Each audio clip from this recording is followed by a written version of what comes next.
Hello everybody, Blagenslayer here. Today I'm going to review the Reeb Sixfidy hardtail spec'd with a Pinion P1.12 gearbox. I wanted to make this review for a while because back when I was planning the build for this bike about a year and a half ago, I found very little medium to long-term feedback on the Pinion gearboxes, especially when used for good old XC riding. I bought the Pinion P1.12 as a compromise between the number of gears, percent gap between gears, and weight of the system. My expectation going into this purchase was to have a bike that required very little maintenance, even when taking a beating, and that would perform well on long steep climbs, long steep descents, and could handle touring and bike packing as well. I've ridden this gearbox almost exclusively on single track in the North Cheyenne Canyon area in Colorado's Front Range, and after a year of use, I have to say I'm very pleased with the Pinion system. Once it is set up, maintenance is limited to oil changes once a year, and cleaning the bike if you get it dirty, that is, if you really want to keep it clean. The P1.12 has a truly enormous 600% gear range with even 17% steps between gears. The 17% has been fine, even though it is pretty big on paper. If you want smaller steps, the P1.18 has 11.5% steps, which is similar to conventional derailleur system, especially when you're looking at the 1x11 and 1x12 drivetrains. The only shifter available for the gearbox right now is Pinion's grip shifter. Yes, a trigger shifter would be awesome, but it doesn't exist as of yet, so the gripper will have to do. It works well for all the riding I do. Its ability to shift through every gear in under a second is very handy when riding a trail that switches vertical direction very sharply, especially when it's really techy, because you don't have to pedal to shift. But you should technically do this with all shifting systems, and it's pretty easy to get used to. The maintenance is incredibly easy on the Pinion. Once the shifter cables are run, adjustments can be made on the fly with barrel adjusters on the shifter. The oil needs to be changed once a year, but that's far easier than changing the shift cables in my experience. I've made a simple how-to video for changing shift cables and one for changing oil if you are a do-it-yourselfer. I'm running the Gates belt drive because it requires almost no maintenance. It does need to be lubed with water in dry and dusty riding conditions, as are found here in Colorado. If that's worse than keeping a chain lubed, then just get a chain. I would say the drawback to the Pinion's bomb-proof design is its weight. I estimated that it is about 2 pounds heavier than a nice SRAM or Shimano mountain bike drivetrain, depending on which option you go with. I'm not racing, and it meets my needs, so I don't worry about that extra weight. A common point I hear a lot is that the weight is centered anyhow, so the bike handles better through corners. I think it makes a bigger difference for full suspension setups, but I'm on a hardtail, so I'll let others address that, and there are videos out there on this topic. A couple things I would love to see on Pinion are: 1, carbon crank arms, because they look awesome, they keep the weight down, and they allow Pinion to make more money off of people like me. 2, a power meter option like stages.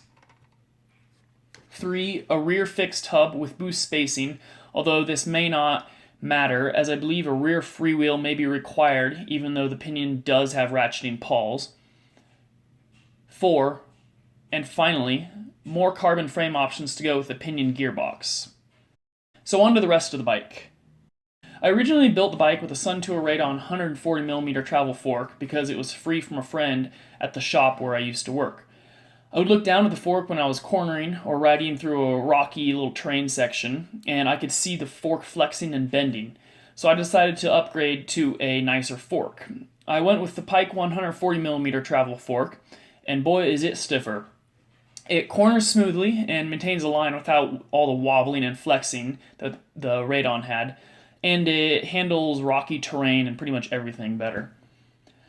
For wheels, I'm running DT Swiss 350 hubs laced to light bicycle carbon rims. I went with carbon because it rides and handles so much better than alloy in my experience. The wheels I built are super smooth and stiff, they corner well, and they look awesome. I've run a couple sets of light bicycle rims and would highly recommend them.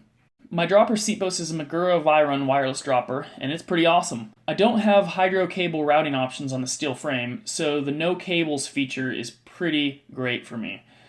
It is slightly slower than pure hydraulic systems, but that doesn't matter for me. Again, I'm not racing. So far the battery life has been stellar. I've had no problems with it or with the Ant Plus wireless. A couple extra things that I have on my bike are my specialized bag that's able to fit my big old Samsung Galaxy Note 5, plus a spare tube, plus a little bit of food in there. With this, I don't have to wear a backpack when I'm just going out for a shorter ride, say 10 miles, something like that. I also like to carry a tire pump and a shock pump on me for emergency situations, and they have actually paid off on a couple of rides to have them with me. I actually had to design and 3D print a mount for the shock pump, and it's very nice to have with me at all times. So how does this bike ride? The trail geometry of this bike allows it to handle nastier terrain than I'm really capable of taking it on. Basically, it has a slack head tube angle and a tall stack with the 140mm fork for handling downhill terrain pretty well. However, because it is a hardtail, it can still climb more efficiently than a full suspension rig.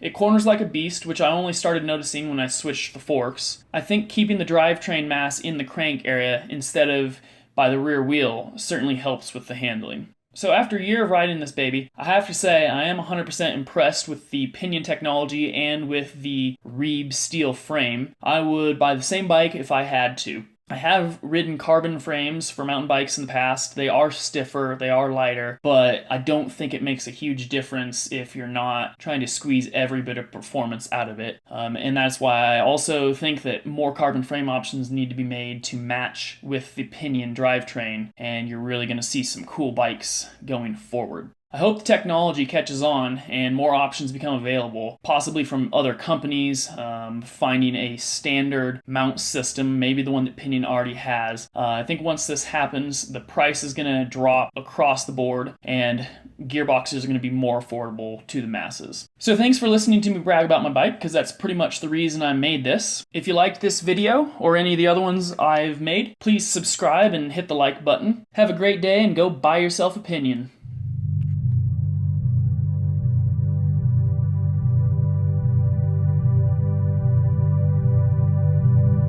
If you have any comments or questions, anything you like or dislike, if you agree or disagree, go ahead and leave me a comment in the section below.